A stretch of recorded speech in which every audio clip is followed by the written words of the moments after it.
आपका मेरे चैनल तक क्वांटम क्वेस्ट में कल मैं डिस्कस किया था first law of planetary motion, Kepler's first law of planetary motion, जिसमें कैपलर ने बताया था कि जो प्लैनेट्स हैं जब सन के अराउंड वो घूमते हैं तो उनका जो पाथ है वो एक सर्कुलर पाथ ना होकर एक इलेप्टिकल पाथ होता है, दीर्घवृत्ताकार पथ होता है जिस पर वो ट्रैवल करते हैं। तो उनकी डिस्टेंस हर जगह सेम नहीं रहती है, हर जगह अलग अलग रहती है, क्योंकि एक इलिप्टिकल पाथ है, दीर्घवृत्ताकार पथ है, जिसके कारण उनकी डिस्टेंस हर पॉइंट पर चेंज होती है। आज हम बात करेंगे कैपलर second law of planetary motion के बारे में, जिसे हम the law of equal areas के नाम से भी जानते हैं। तो इसका स्टेटमेंट आपको बताने से पहले मैं एक फिगर के थ्रू आपको पूरा कॉन्सेप्ट क्लियर करना चाहूँगी कि आखिर जो second law of planetary motion है वो आखिर क्या कह रहा है। तो चलते हैं।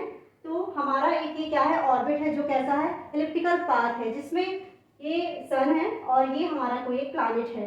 तो ये प्लैनेट क्या करेगा, इस एक्सिस, इसके जो इलिप्टिकल पाथ है इसके अराउंड, सूर्य के अराउंड कैसे करेगा, घूमेगा। तो मान लीजिए एक पॉइंट ए पर हमारा ये प्लैनेट है। तो अब इसमें हमें क्या करना है, हमें इसमें एक एरिया लेना है with respect to time interval एक हम लेंगे, उसके अकॉर्डिंग हम इस प्लैनेट को इस पथ पर चलेगा ये पूरा सूर्य के अराउंड। तो मान लीजिए हमने एक टाइम इंटरवल टी लिया, मान लीजिए वो टाइम इंटरवल जो है वो 2 हफ्ते 3 हफ्ते कुछ भी हम मेजर कर सकते हैं कि हमने माना कि वो 2 हफ्ते का टाइम है, वो टाइम हमारा टी है। टाइम टी पर ये कहाँ पॉइंट प्लैनेट जो हमारा पॉइंट बी पर पहुंच जाता है, ठीक है। तो अब हम क्या करेंगे, जो हमारा ए पॉइंट और बी पॉइंट्स है इससे हम एक सेगमेंट, लाइन सेगमेंट क्रिएट करेंगे, ठीक है। और मानते हैं, मान लीजिए ये हमारा क्या था, एक प्लैनेट हमारा था सन के नियरेस्ट, हम सन से दूर जाते हैं तो हमारा प्लैनेट मान लीजिए एक पॉइंट हम लेते हैं, पॉइंट एक्स पर पहुंच जाता है। ये पॉइंट एक्स है जहां हमारा प्लैनेट पहुंच गया। अब हम सेम टाइम इंटरवल टी लेंगे, सेम टाइम इंटरवल टी पर हमारा प्लैनेट कहां पहुंच जाता है, वाई पर, ठीक है। अब इससे भी हम एक्स पॉइंट से भी सन पर एक लाइन सेगमेंट ड्रॉ करेंगे एंड वाई पॉइंट से भी हम एक एक्स पर लाइन सेगमेंट क्रिएट करेंगे, सो सी पर, ठीक है। तो हमारे इससे ये 2 एरियाज डिवाइड हुए,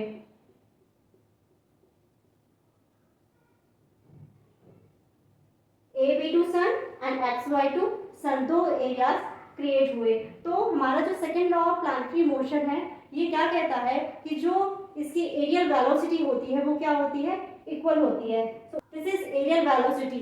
सो जो हमारा सेकेंड लॉ है, कैपलर का सेकेंड लॉ है, वो कहता है कि इसकी एरियल वेलोसिटी सेम होती है। तो हमने जब फिगर में हमने एक पॉइंट लिया है कि इसका टाइम इंटरवल हमने सेम रखा है, तो जब टाइम इंटरवल सेम होगा तो ये टाइम इंटरवल जब सेम होंगे तो हमारा इससे क्या निकल कर आएगा कि A1 equal A2।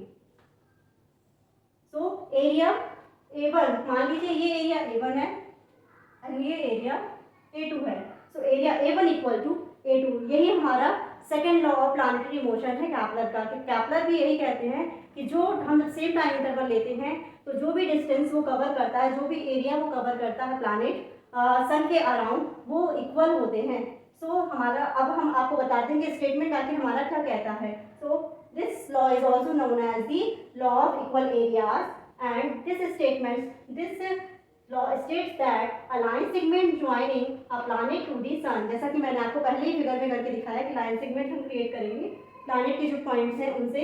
So sweeps out equal areas in equal interval of time, equal areas in equal time interval, जैसा कि आपको पहले ही मैंने सारी चीज़ें एक्सप्लेन कर दी हैं। और इसका कुल ये जो पूरा रिजल्टेंट निकल कर आता है वो क्या होता है, this means a planet moves faster when it is closer to sun.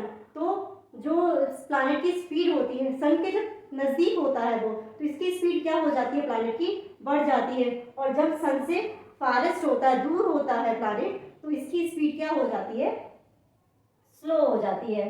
So this means a planet moves faster when it is closer to the sun and slower when it is further away. जब sun से दूर होता है planet तो इसकी speed क्या हो जाती है, स्लो हो जाती है।